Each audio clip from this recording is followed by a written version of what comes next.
এটা রাসূল পাকের সুন্নাত। আসলে আমরা আল্লাহু আকবার, সুবহানাল্লাহ, আলহামদুলিল্লাহ এগুলোকে মামুলি মনে করি। পৃথিবীর 4 বাদশার মধ্যে একজন বাদশা, যার নাম সুলাইমান আলাইহিস সালাম। যার ক্ষমতা বাতাসের উপরে চলত।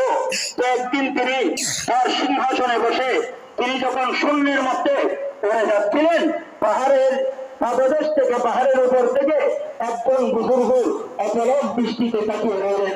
বলেন না, তার মানে তার বড় আশ্চর্য হচ্ছে। যেমন আমাদের গাড়ি যখন আমরা দেখি আর আমরা যখন বিশ্বাস করে আসি, আমাদের বড় আশ্চর্য হবে না?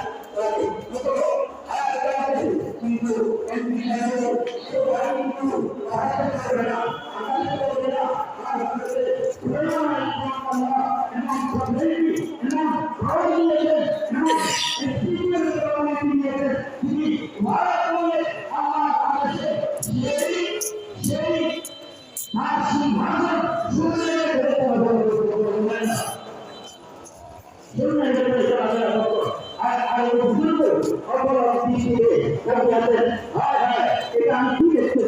এটা দেখার পরে সুলাইমান ইসলামকে লক্ষ্য করলেন। কারণ আল্লাহ নেককার বান্দারা, নবীরা, ওলিরা কত পাওয়ার পাক না কেন, ওদের ভেতরে আল্লাহর যেটা স্মরণ সেটা পাক। এত কথা বলেন আবার, তাই না? কারণ আপনি কত ক্ষমতার অধিকারী হন, সব ক্ষমতার কোন শক্তি নায়ককে, এটা কি বলতে বই হচ্ছে? এগুলো আমাদের কথা না। আল্লাহর হাতে সব ক্ষমতা। তো এখন সুলাইমান আলাইহিস সালাম লক্ষ্য করলেন, লোকটা বড় হতচকিত হয়ে তার দিকে লক্ষ্য করে আছেন।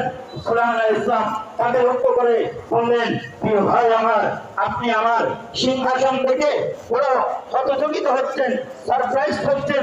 আমার কিছু নাই, আপনি সেই পাহাড়ের ভেতরে বসে বসে আপনি যে সুবহানাল্লাহ পড়েন, আলহামদুলিল্লাহ পড়েন, আল্লাহু আকবার পড়েন, আপনার সেই একটা তাসবিহ এক পাল্লাই দিলে আমার এই গোটা জীবনের সিংহাসন ক্ষমতা ইটস নাথিং। এটা কিছুই না। ধরে বলেন না, আরে ধরে বলে যাবেন সুবহানাল্লাহ।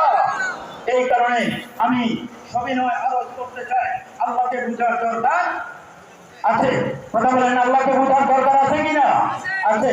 আল্লাহকে বুঝা মানে আপনার ক্ষমতার স্থায়িত্ব বাড়বে, আপনার পাওয়ারের স্টেবিলিটি বাড়বে। আল্লাহ যেন আমাদেরকে আল্লাহ বুঝার তৌফিক দেন।